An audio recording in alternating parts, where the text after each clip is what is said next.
mga Pinoy na nakatakdang dumating sa Pilipinas ngayong umaga naipit na sa Doha Hamad International Airport dahil sa nakasarang airspace ng Qatar.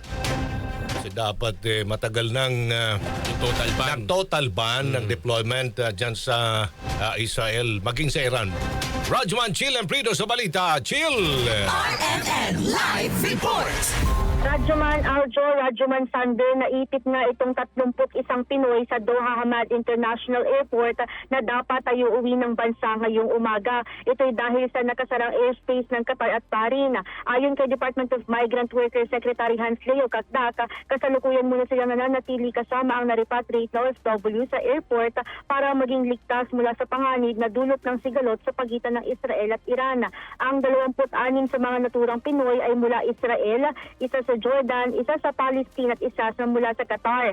Sa ngayon wala pang tiyak na oras kung anong oras makakarating ang na-delay na flight ng mga naturang Pinoy kasama ang mga opisyal mula sa Department of Migrant Workers o DMW at Overseas Workers Welfare Administration o OWA. Una nang pinayuhan ng Embahada ng Pilipinas ang lahat ng mga Pilipino sa Qatar at Estados Unidos na maging alerto at maging mapagmatsyag sa paligid.